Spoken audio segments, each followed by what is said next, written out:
आइए आज हम लखनऊ से निकलकर पंजाब की तरफ चलते हैं, जहाँ की हवाओं में इस टाइम मक्के की रोटी और सरसों के साग की खुशबू चारों तरफ फैली हुई होगी। हमारे एक जानने वाले पंजाब से हैं। उन्होंने एक बार बातों बातों में बताया कि जब गेहूं की फसल तैयार होती है तो उसके साथ सरसों और बथुआ के पौधे अपने आप उगाते हैं और हर तीसरे चौथे दिन इन सरसों और बथुआ के पौधों को उखाड़कर फेंकना पड़ता है, वरना गेहूं की फसल प्रभावित हो जाती है। स्वाद में और गंध में तीखा होने के कारण जानवर भी इसको नहीं खाते हैं और बहुत ज्यादा हेल्दी होने की वजह से फिर ये सरसों का साग घर पे ले आया जाता है और इसीलिए इस सीजन में सरसों का साग पंजाब के हर घर में लगभग रोज ही बनता है। गेहूं से जस्ट पहले मक्का की फसल तैयार हो चुकी होती है और उसका मनो आटा हर किसान के घर में रखा रहता है। और खैर टेस्ट में तो मक्के की रोटी और सरसों के साग के कॉम्बिनेशन का कोई जवाब ही नहीं है। इसीलिए पंजाब से होता हुआ ये फ्लेवर धीरे धीरे पूरे भारत में तो क्या सारी दुनिया में फैल चुका है। हम लखनऊ वाले लोग तो खैर थोड़े से पत्ते खरीदते हैं और फिर सरसों का साग और मक्के की रोटी बनाने के लिए कोई एक खास दिन चुना जाता है।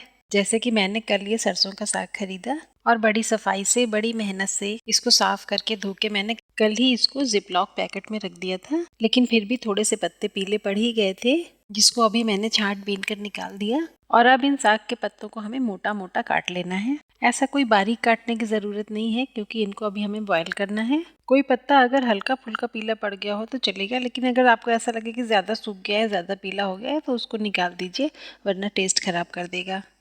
ये जितना मैंने सरसों का साग लिया है ये लगभग 500 ग्राम है। इसको आप रफली चॉप करके कुकर में डालिए। और अब यहाँ पर मैंने 150-200 ग्राम के करीब ताज़ा बथुआ और ताज़ी मेथी की पत्तियां ली हैं। इनको भी मैंने साफ सुथरा करके और बिल्कुल साफ धोकर रखा हुआ है। इनको भी हम सरसों के साग के साथ ही उबालेंगे। बथुआ तो खैर काटा नहीं जाता है तो इसलिए उसको ऐसे ही डाल दिया और मेथी के पत्तों को भी अब हम रफली चॉप कर लेंगे और इसे भी सरसों और बथुआ के साथ कुकर में डाल देंगे। अब यहाँ पर कुकर में आप 1 कटोरी पानी डाल दीजिए और ढक्कन लगाकर मीडियम फ्लेम पर 2-3 विजिल आने तक पका लीजिए। बथुआ और मेथी तो गलने में टाइम नहीं लेते हैं, लेकिन सरसों का साग थोड़ा फाइब्रस ज़्यादा होता है, इसलिए वो ज़रा देर में गलता है और गल जाने के बाद भी हमको उसको अच्छी तरह से घोट घोट कर मिलाना पड़ता है। तो चलिए इस उबले हुए साग को हम किसी बड़े बोल में पलट लेते हैं और तब इसकी अच्छी तरह से घुटाई कर देंगे। पंजाब के गांवों में तो ये जो लकड़ी की मथानी होती है ना, इसको घोटनी भी बोलते हैं। इसी से घोट घोट कर साग को बहुत अच्छी तरह से मिक्स कर लिया जाता है, लेकिन हम इसको यहाँ पर मिक्सी में डालकर या हैंड ब्लेंडर से ही अच्छी तरह मिक्स कर लेंगे। मेहनत भी थोड़ी कम लगेगी और रेशे बिल्कुल भी नहीं रह जाएंगे। तो इस तरह से देखिए कितने कम टाइम में ही ये उबला हुआ साग बिल्कुल अच्छी तरह मिक्स हो गया और असली काम अब शुरू होने वाला है। सामान तो ज्यादा कुछ नहीं चाहिए, वही प्याज, लहसुन, अदरक, हरी मिर्च, इनको बारीक बारीक काट लीजिए। और जरा यहाँ पर आप मेरी कलाकारी देखिए, प्याज के 2 टुकड़े करके और दोनों को साथ रख कर काटते हुए आपने किसी बड़े से बड़े शेफ को भी नहीं देखा होगा। तो मेरी कलाकारी अगर पसंद आई हो तो वीडियो को लाइक कर दीजिए। मेरा चैनल तो आप सब्सक्राइब कर ही चुके होंगे और नहीं किया है तो आप कर लीजिए, क्या ही बुरा है। इतनी सी देर में प्याज, लहसुन, हरी मिर्च, अदरक सब बारीक कट भी गए हैं। अब देखिए कैसे फटाफट से साग बनकर तैयार हो जाएगा। 500 ग्राम साग के लिए लगभग 2 टेबल स्पून तेल लीजिए। मस्टर्ड ऑयल है ये। तेल गर्म हो जाने पर इसमें हींग डालिए, सूखी लाल मिर्चें डालिए और सबसे पहले बारीक कटे हुए लहसुन डाल दीजिए। फ्लेम मीडियम ही रखिएगा और लहसुन को ज़रा गोल्डन ब्राउन हो जाने तक भून लीजिए। लहसुन सुनहरे हो जाएं तो इसमें कटी हुई अदरक और हरी मिर्च डाल दीजिए और इन्हें भी मीडियम फ्लेम पर ही खूब अच्छा सा भून लीजिए। सरसों के तेल में अदरक और हरी मिर्च जब भुन जाती है तो फिर साग में उसका टेस्ट बहुत ही अच्छा लगता है। इसके बाद से ये बारीक कटी हुई प्याज डालिए और इसे भी खूब अच्छा गुलाबी हो जाने तक भून लेना है।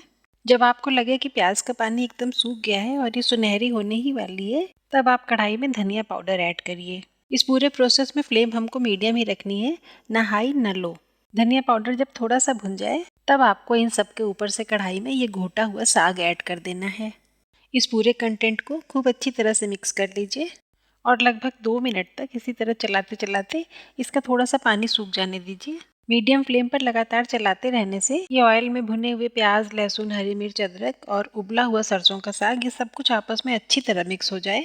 तब आप इसमें नमक डाल दीजिए और इसके साथ ही हम इसके ऊपर डालेंगे मक्के का आटा। ये वही सिंपल आटा है जिसकी रोटी बनाई जाती है। आटा डालकर पूरे कंटेंट को अच्छी तरह मिलाइए। मक्के का आटा मिलाने के यहाँ पर 2 फायदे हैं। एक तो ये कि जो सरसों के साग का तीखापन होता है वो सूंधे सूंधे आटे के साथ मिलकर थोड़ा सा न्यूट्रलाइज हो जाता है, और ताजे ताजे साग से जो पानी निकला करता है उसको भी मक्के का आटा अपने में सोखता चलता है, तो एक थिक कंसिस्टेंसी का साग तैयार होता है। वरना क्या होता है कि जब आप प्लेट में साग रखेंगे तो साग अलग पड़ा रहेगा और पानी अलग बहता रहेगा। और अब हम यहाँ पर ऐड कर रहे हैं पंजाब की खास पहचान यानी कि मक्खन। पंजाब के गांवों में तो घर का बना हुआ ताज़ा सफ़ेद अनसॉल्टेड मक्खन इसमें मिलाया जाता है, लेकिन हमारे लखनऊ में तो ठंड के दिनों में मक्खन के नाम पर लोग मक्खन मलाई को ज़्यादा पूछते हैं। हम इसमें यही सॉल्टेड बटर मिला रहे हैं। ये मक्खन पिघलता गया, साग में थोड़ा थोड़ा मिलता गया और फ्लेम ऑफ। साग तो तैयार हो गया। अब मक्के की रोटी की बारी आई। यहाँ पर हम 2 कप आटा तैयार करेंगे। 2 कप आटे में लगभग 10 रोटियां बनती हैं, और 1 कप पानी लेकर उसको हम बॉईल करेंगे। पानी जब अच्छी तरह बॉईल होने लगेगा तो बिना गैस को ऑफ किए ही लो करके हम इस उबलते हुए पानी में मक्के का आटा मिलाकर धीरे धीरे स्पैचुला से इस तरह से मिलाते जाएंगे जैसे हलवा मिलाया जाता है। आपको आटा सूखा सूखा जरूर लगेगा, लेकिन इतना पानी काफी है। अभी लो फ्लेम पर इसको अच्छी तरह मिलाते जाइए, और जब आटा पसीजने लगे तब फ्लेम को ऑफ करके इसको थोड़ी देर के लिए ढक कर रख दीजिए। ढकने से क्या होगा ना कि उबलते हुए पानी की जो स्टीम है वो अंदर ही अंदर सर्कुलेट होकर आटे को सॉफ्ट कर देगी, और जब ये ठंडा हो जाएगा तब हम हाथों से जैसे नॉर्मली आटा गूंथा जाता है वैसे इसको अच्छी तरह से गूंथ लेंगे। मक्के के आटे का हमें एक सॉफ्ट डो तैयार करना है, इसलिए अगर आपको आटा कड़ा लगे तो थोड़ा थोड़ा गुनगुना पानी डालते हुए आटे को खूब सॉफ्ट डो तैयार कर लीजिए। इसमें ग्लूटेन तो होता नहीं है जो आटे को चिपका कर रखेगा, इसलिए आटे में जब पानी का कंटेंट ज्यादा होगा तो रोटी बनाते टाइम इसकी बाइंडिंग अच्छी रहेगी और फटेगा नहीं। देखिए कुछ इस तरह का इतना सॉफ्ट डो हमें चाहिए। और अब चलिए फटाफट इसकी रोटी भी बना लें। रोटी तो वैसे ही बेली जाएगी जैसे गेहूं के आटे की रोटी बेली जाती है, बस थोड़ा नॉर्मल साइज से बड़ी लोई लीजिए, क्योंकि इसकी रोटियां आपको बहुत पतली नहीं थोड़ी थोड़ी मोटी बेलनी है। इनमें ग्लूटेन की बाइंडिंग नहीं है ना, तो बहुत पतली रोटी अगर बेल देंगे तो वो उठाने में, पलटने में और सेकने में टूटने लगेगी। और ये रोटी बेलते टाइम जो किनारे फट रहे हैं ये तो नॉर्मल है, इसको आप थोड़ा थोड़ा हाथों से सहारा देकर शेप देते रहिए और थोड़ा थोड़ा सूखा आटा डालकर बेलते भी रहिए, तो मक्के के आटे की रोटी बहुत आसानी से बेली जाती है। अगर आपने सॉफ्ट सा अच्छा सा आटे का डो तैयार किया है तो रोटी बेलने में कोई दिक्कत नहीं आएगी।